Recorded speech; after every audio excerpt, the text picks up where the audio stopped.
My statement is to the effect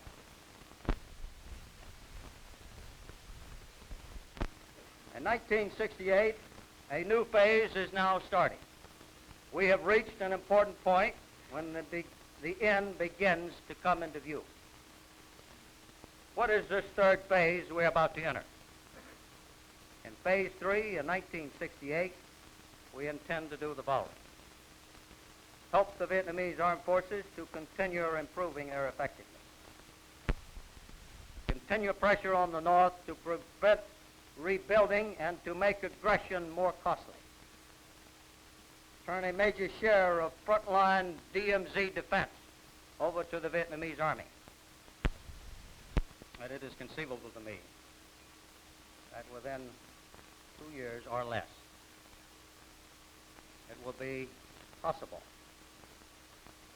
for us to phase down our level of commitment and turn more of the burden of the war over to the Vietnamese armed forces, who are improving and who I believe will be prepared to assume this greater burden. Now, I made the point that at the outset this may be token, but hopefully progressive, and certainly we're preparing our plan to make it progressive.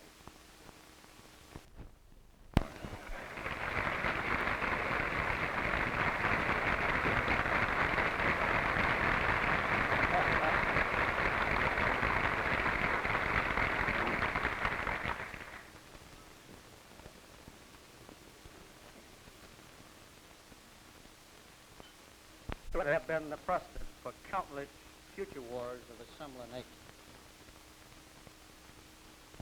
But we have confronted this challenge. We have found it to be like no other war we have fought before.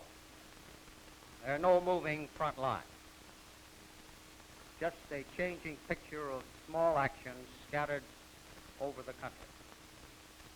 Only a few of these actions are reported in detail. Even the trained observer is drawn to the unusual and spectacular and finds his attention shifting to another action before the significance or impact of the first can be analyzed. I have been observing the war in South Vietnam at close hand for almost 4 years. During the first 1.5 years of my tour, we were confined generally in an advisory role. In the past 2.5 years, I have seen the progressive commitment of U.S. troops in support of the Vietnamese effort.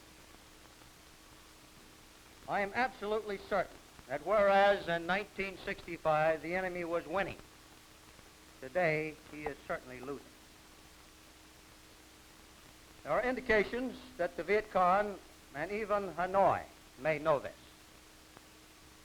However, the enemy may be operating from the delusion that political pressure here, combined with the tactical defeat of a major unit, might force the United States to throw in the towel. If he does not believe this, there is very little logic to be found in his continuing the war in its present pattern. Let me review with you the enemy's situation and our own, and let me offer my estimate of our relative position. The myth that the Viet Cong or the National Liberation Front speak for the enemy, or speak for the people. It is significant that the enemy has not won a major battle in more than a year. In general, he can fight his large forces only at the edges of his sanctuaries, as we have seen recently at Con Thien along the DMZ, at Dak To opposite the Laotian border, at Song Bay and Loc Ninh near the Cambodian border. His Viet Cong military units can no longer fill their ranks from the south, but must depend increasingly on replacements from North Vietnam. His guerrilla force is declining at a steady rate. His morale problems are developing and are prevalent from interrogation of prisoners of war and captured documents. Despite this, the enemy seeks to prolong the war, occasionally sallying forth from his sanctuaries and attempting by his counter-sweep operations to regain control of the population and to rebuild his guerrilla forces. Of essential importance is his desire to force us politically to stop unconditionally the bombing of his support base and his lines of communication. He appears to believe that he can defeat the Vietnamese forces, over 600,000 strong and getting stronger, reinforced by over 50,000 troops from our free world allies, and our commitment now approaching 500,000 men. Our common plan with the Vietnamese has involved four developments. Military Assistance Command Vietnam, known as MACV, has instituted an efficiency and economy program to which I have given the thrifty-sounding name Project Maconomy, and the MAC in this case refers to MACV. Anti-infiltration system. Increase U.S. support in the rich and populated Delta. Help the government of Vietnam single out and destroy the communist shadow government. Continue to isolate the guerrilla from the people. Help the new Vietnamese government to respond to popular aspirations and to reduce and eliminate corruption. Help the Vietnamese strengthen their police forces to enhance law and order. Open more roads and canals. Continue to improve the Vietnamese economy and standard of living. And now for phase 4, the final phase.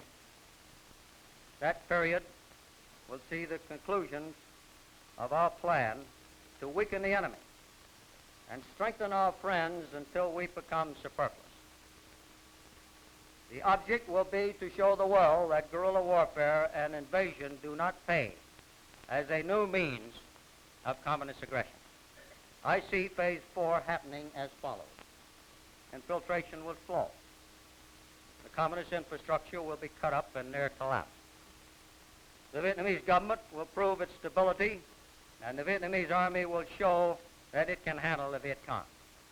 The regional and popular forces will reach a higher level of professional importance. U.S. units can begin to phase down as the Vietnamese army is modernized and develops its capacity to the fullest. At the outset, this phase down may be token.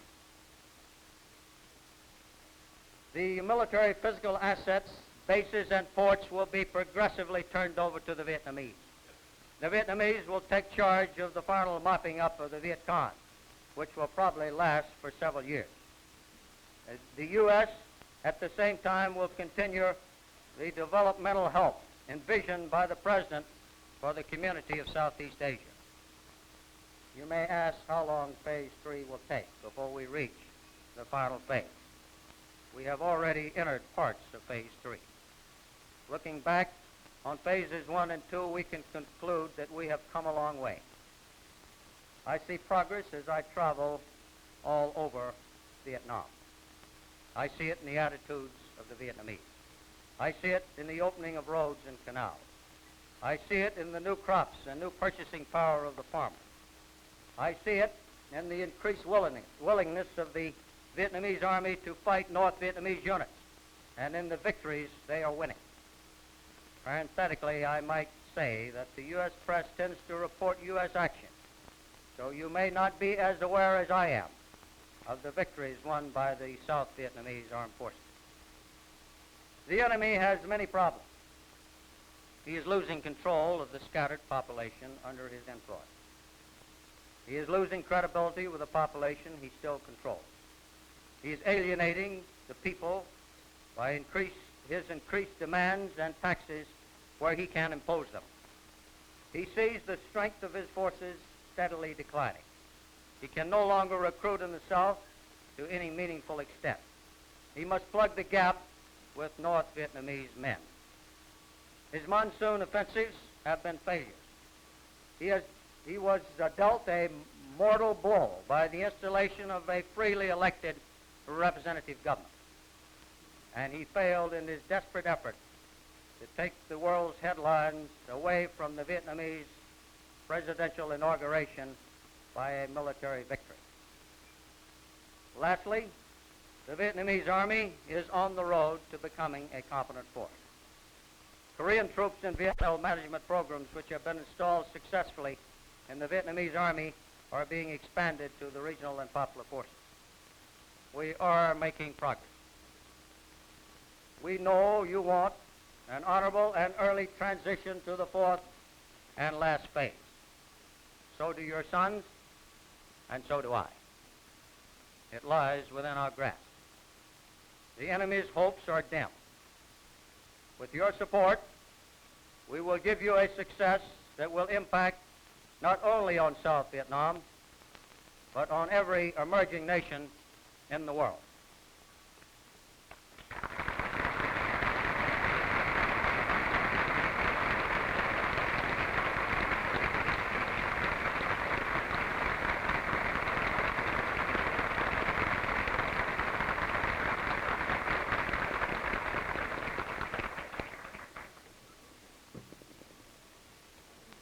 Thank you, General. We have General Westmoreland. Do you think the people in this country are really aware we're in a hell of a war in Vietnam? Well, I must say, you gentlemen are in a better position to answer that question than I am.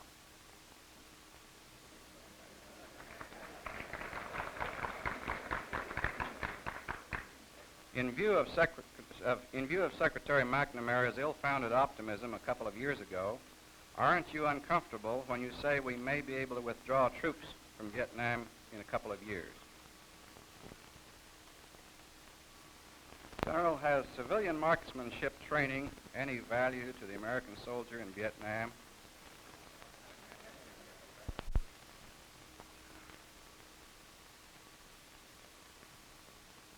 You say the enemy has not won a major battle for more than a year. What major battle did they win, and did we admit it at that time?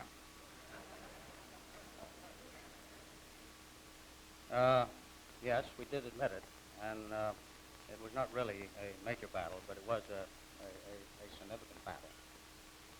It occurred in the spring of 1966. I believe that it was in March. It was the Battle of Achau, where he attacked with at least a regiment. He overran an isolated civilian irregular defense corps camp in which we had Vietnamese and U.S. Special Forces. We had 10 Americans present. There were about 350 Vietnamese irregulars, some of them Montagnards.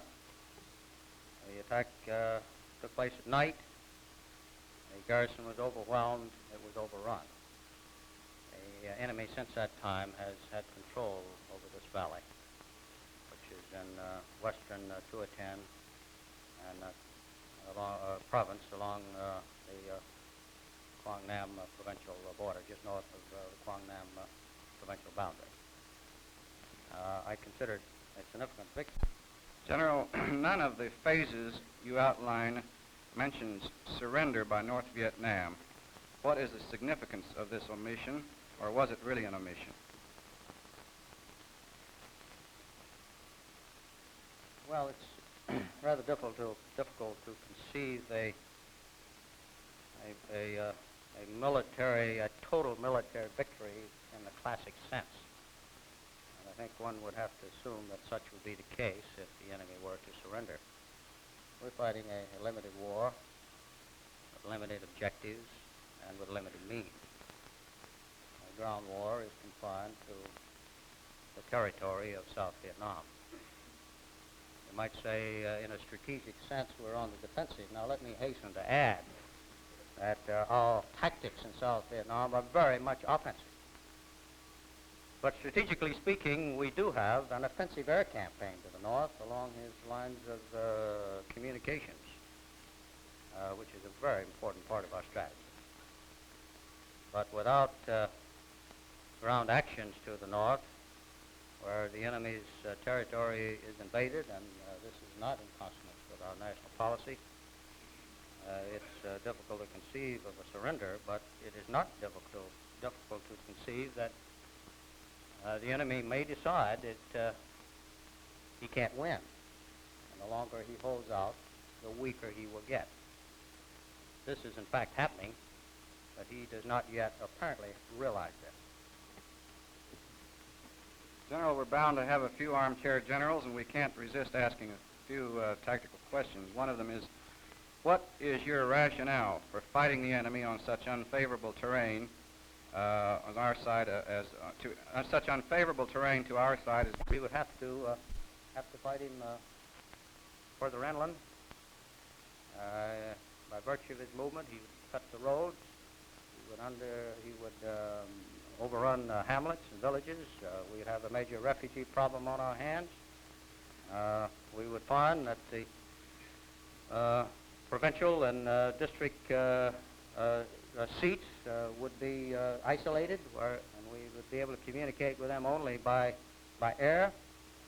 And shortly, we'd find ourselves involved in an enclave posture, which would be completely unacceptable to me, because we would have surrendered the initiative.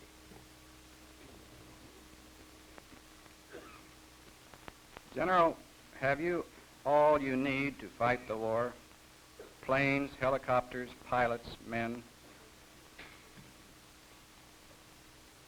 As you know, I will be receiving a total of 525,000 troops. This will give me a well-balanced, hard-hitting military force that our country is capable of sustaining as long as required. It will be backed by appropriate logistic elements.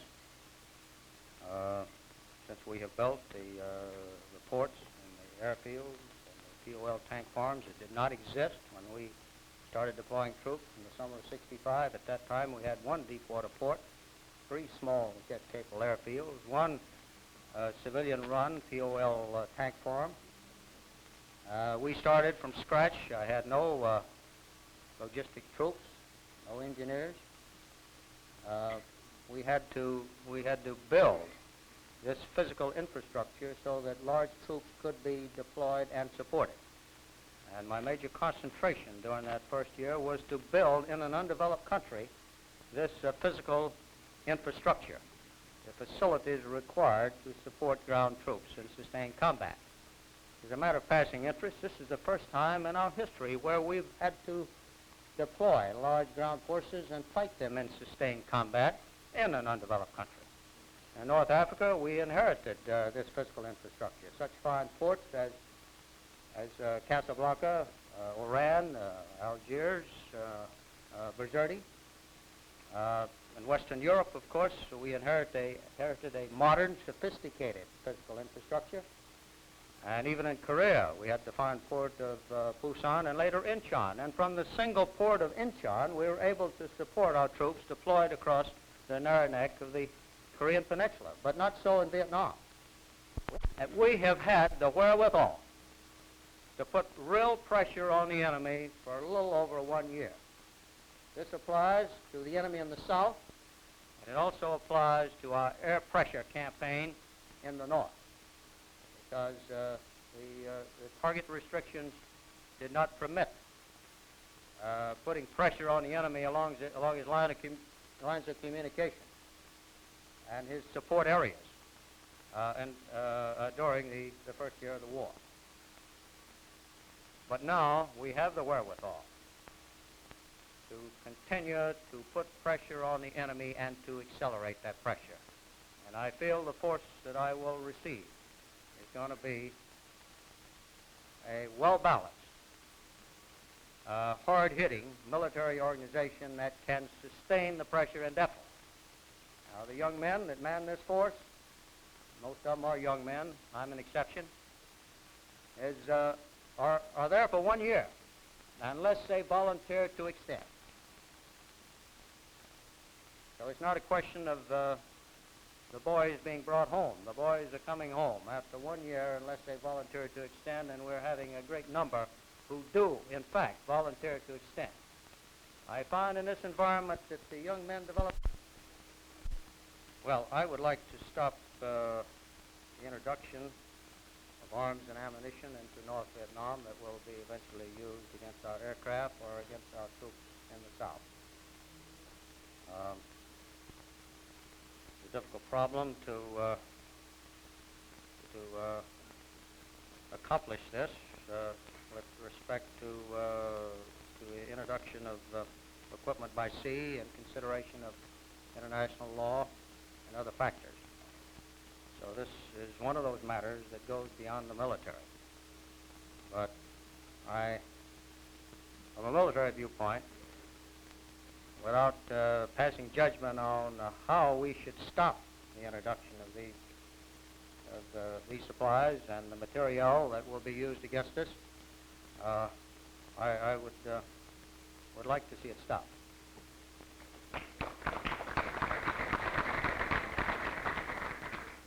General, get away. What does a young general do?